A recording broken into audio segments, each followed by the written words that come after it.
Indus bank जो कि India का 5th लार्जेस्ट प्राइवेट बैंक था, उसमें एक ही दिन में 27% की गिरावट हुई जो आपको यहां दिख रही, और पिछले एक महीने में 35-40% के करीब गिर चुका है। तो आखिर ऐसा क्या हुआ? तो आज की वीडियो में हम सबसे पहले जानेंगे कि भैया क्या है गलती। ठीक है, गलती है या जानबूझ के। ठीक है, ये बहुत इंपॉर्टेंट है। दूसरा, एक सबसे इंपॉर्टेंट बात है, ओल्ड लफड़ा भी है, और वो भी एक दो नहीं, दो तीन है। ठीक है, वो ओल्ड लफड़ा क्या है? तीसरा, आपको पता ही नहीं है, हाई पर माल बेचा गया। अब माल किसने बेचा, किसने खरीदा, रिटेलर को कैसे फंसाया गया, ये सब जब पूरी कहानी समझोगे तब आएगी फाइनल समरी कि हमको क्या करना चाहिए। तो ध्यान से समझिए, क्योंकि क्या गलती इसमें जो है ना, दो मॉडल का कैलकुलेशन है। ठीक है, वो मॉडल के कैलकुलेशन को हम समझेंगे आसान भाषा में, जिससे कि आप पूरी फिल्म को समझ पाओ। वहीं पर स्टॉक मार्केट की किसी भी अपडेट के लिए हमारे टेलीग्राम से जुड़ सकते हैं। कैसे कैसे म्यूचुअल फंड कहां क्या बेच रहे हैं वो सब हम यहाँ डालते रहते हैं, लिंक डिस्क्रिप्शन में, आप जुड़ जाइए। और साथ में 22 तारीख को रात में 9 बजे होने जा रहा है एक धमाकेदार सेशन, जिसकी कीमत है सिर्फ 59 रुपीज। लिंक डिस्क्रिप्शन में है, ज्वाइन कीजिए।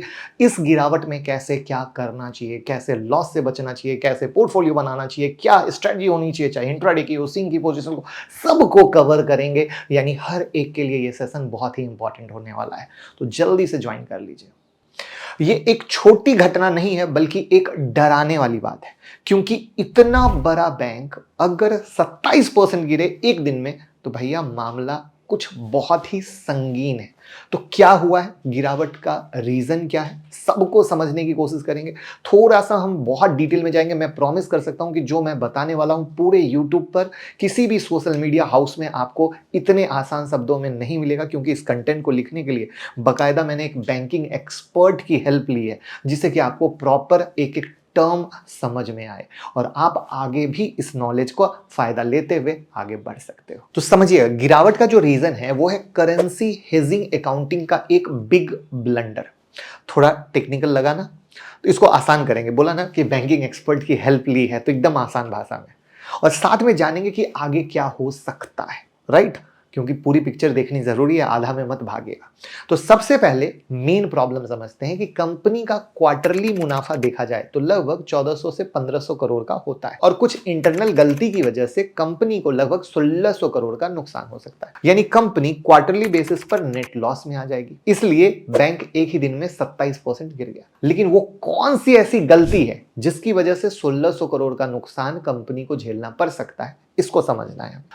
तो जो बैंक है, उनके एमडी और सीईओ हैं सुमंत जी, उन्होंने एक ऑफिशियल स्टेटमेंट दिया जिसमें उन्होंने बताया कि बैंक के इंटरनल रिव्यू के दौरान कुछ गलतियां सामने आई। ये गलत करेंसी हेजिंग अकाउंटिंग की वजह से हुआ है, जिसका इंपैक्ट 1600 करोड़ का है, और ये अमाउंट बैंक की टोटल नेटवर्थ का 2.35% है। अब आप कहोगे ये करेंसी हेजिंग क्या होती है? तो करेंसी हेजिंग एक रिस्क मैनेजमेंट स्ट्रेटजी है जो बिजनेस और इन्वेस्टर यूज करते हैं, ताकि एक्सचेंज रेट में फ्लक्चुएशन से होने वाले पोटेंशियल लॉस को कम किया जा सके। इसको एक एग्जांपल से समझते हैं कि मान लीजिए आप यूएसए में एक्सपोर्ट करते हैं और रुपया लगातार गिर रहा है। आपको यूएसए में एक महीने बाद कुछ प्रोडक्ट डिलीवर करना है, और आपको डर है कि कहीं रुपया ना गिर जाए तो आप ज्यादा लॉस में आ जाओगे। तो आप क्या करोगे, इस फ्लक्चुएशन से बचने के लिए आप क्या करोगे, कॉन्ट्रैक्ट साइन कर लो कि आप आज का भाव जो है आईएनआर का, उसी पर सेल करेंगे। ऐसा करने से अब आप फ्लक्चुएशन से बच गए। सिंपल, यानी राइट। कि कैसे होता है ये करेंसी हेजिंग, उस पर नहीं गए, बेसिकली एक एग्जांपल से बताए। ठीक है, बेसिकली अभी आप सिर्फ कॉन्सेप्ट समझिए, तभी बात को डिटेल में समझ पाइएगा। तो कंपनी में दिक्कत क्या आई है कि इंडस बैंक का जो करेंसी पोर्टफोलियो है उसके वैल्यू में मिसमैच हुआ है, और ये मिसमैच से 1600 करोड़ का लॉस हो सकता है बैंक को। लेकिन यहां एक क्वेश्चन मार्क आता है कि ये सब हुआ कैसे। इसके पीछे का रीजन है करेंसी की वैल्यूएशन का कैलकुलेशन मिसमैच। ठीक है, अब समझते हैं। आरबीआई ने सितंबर 2023 में एक नया सर्कुलर निकाला, जिसमें बैंक को अपने इन्वेस्टमेंट पोर्टफोलियो को accounting method mark to model से मार्क टू मार्केट पर शिफ्ट करना था। मार्क टू मॉडल से मार्क टू मार्केट, ध्यान से। तो 1 अप्रैल 2024 से लॉ लागू होना था। अब ये मार्क टू मॉडल और मार्क टू मार्क क्या होता है समझिए। मार्क टू मार्क यानी M2M, इसमें एसेट की वैल्यू हर दिन मार्केट प्राइस के हिसाब से एडजस्ट होती है। अगर मार्केट बढ़ता है तो वैल्यू बढ़ती है, गिरता है तो वैल्यू गिरते है। एग्जांपल, अगर आपके पास एक स्टॉक है जो 100 रुपए का, अगर मार्केट प्राइस 110 हो गया तो आपके स्टॉक की वैल्यू 110 हो गई, सिंपल। अब आप क्या है, आप अगर रेगुलर ट्रेड करते हैं तो ट्रेड लेने के बाद पोजिशनल M2M दिखता है जो मार्केट प्राइस के हिसाब से फ्लक्चुएट होता है, सही है। और मार्क टू मॉडल क्या है, ये एक ऐसा वैल्यूएशन मेथड है जिसमें मार्क टू मार्केट के जैसे लाइव और रियल टाइम वैल्यू पर वैल्यूएशन नहीं किया जाता, इसमें एजम्पशन किया जाता है, फिर वैल्यू निकाली जाती है। एग्जांपल, आज मान लीजिए कि $1 जो है 86.99 INR है, और मान लीजिए एक महीने बाद USD INR का ट्रांजैक्शन होने वाला है, तो इसमें ये एजम्पशन लगा लिया जाता है कि एक महीने बाद क्या होगा INR की वैल्यू। तो मार्क टू मार्केट में उसी दिन कैलकुलेट होगा, लेकिन मार्क टू मॉडल में आज ही कैलकुलेट होगा एजम्पशन लेकर कि क्या हो सकता है, और यही हो गया ब्लंडर, मिसमैच। तो बैंक ने mark to model method use किया, जबकि RBI ने मार्क टू मार्केट फॉलो करने को बोला था। जब बैंक ने पुरानी अकाउंटिंग हटा के नई तरीके से वैल्यूएशन की तो 1600 करोड़ का लॉस। बात समझ में आई? मेरी मेहनत सफल हुई तो लाइक का बटन प्रेस कीजिएगा। लेकिन यहां एक सवाल है कि एजम्पशन के बेसिस पर, यानी कि मार्क टू मॉडल के बेसिस पर क्यों कैलकुलेशन किया गया। अगर ये एजम्पशन पर चलता है तो आपकी जानकारी के लिए बता दूं कि दोनों अकाउंटिंग मेथड का एंड P&L मैच्योरिटी पर तो सेम आएगा, लेकिन during contract period P&L very करेगा। यानी मैच्योरिटी से पहले ट्रेड अनवाइंड कर दिया तो P&L में वेरिएशन आएगा। और ये मिसमैच 1 साल 2 साल का नहीं है, पिछले 5 से 6 सालों का चल रहा है। तो हुआ क्या कि बैंक अपने करेंसी डेरिवेटिव कॉन्ट्रैक्ट को मैच्योरिटी से पहले अनवाइंड कर रही थी और अपने बुक्स में, और 5 से 6 सालों से मार्क टू मॉडल मेथड से उसकी वैल्यू अपने बैलेंस शीट में मेंशन कर रही थी। लेकिन अब जाके खुलासा हुआ जब मार्क टू मार्केट मेथड से वैल्यू मिसमैच हुई। अब आप सोच रहे हो कि बस मिसमैच की स्टोरी है, तो आप गलत सोच रहे हो। इंडस बैंक पहले भी कंट्रोवर्सी में आ चुका है, बैंक पे पहले भी कुछ एलिगेशन लगे हैं और ऐसे इंसिडेंट्स हैं जो इन्वेस्टर का कॉन्फिडेंस तोड़ रहे हैं। पहला, लोन एवरग्रीन स्कैम।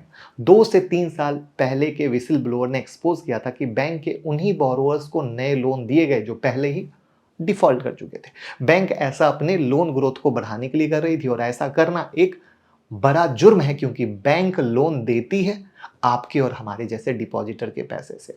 और यही नहीं, बैंक के micro finance loan default rate बढ़ते जाते क्योंकि पैसा तो आना नहीं था। दूसरा, गवर्नमेंट इशू।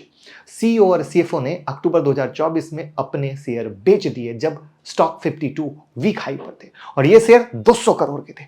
अब सोचने वाली बात है, ऑल टाइम हाई पर ही CEO ने 200 करोड़ के शेयर बेच दिए। कुछ तो पंगा है, कुछ तो चक्कर है। और अभी रिसेंटली CFO ने रिजाइन दे दिया जब ये करेंसी का मिसमैच का इशू आया। ये सारे इंसिडेंट्स इन्वेस्टर को दूर ढकेल रहे हैं इसमें इन्वेस्ट करने से, क्योंकि FII ने दिसंबर 2023 से दिसंबर 2024 के टाइम फ्रेम में लगभग 18% से ज्यादा का होल्डिंग कम किया, लेकिन सेम टाइम फ्रेम में DII ने 16% से ज्यादा का माल उठाया। और ये सोचने वाली बात है कि इतने एजुकेटेड लोग भी कैसे चूक गए, या कोई बड़ा स्कैम है, कोई सोची समझी चाल है सही कंपनी पहचानने में, या जानबूझ के किया गया। अब यहां एक बात सोचने वाली है कि इतना कुछ चल रहा है बैंक में, RBI क्या कर रही है। इस इंसिडेंट्स के बाद RBI ने CEO का टेन्योर 3 साल से 1 साल कर दिया। मतलब RBI बैंक के मैनेजमेंट से खुश नहीं है, क्योंकि बैंक के शेयर एक दिन में 20,000 करोड़ का नुकसान हुआ ना।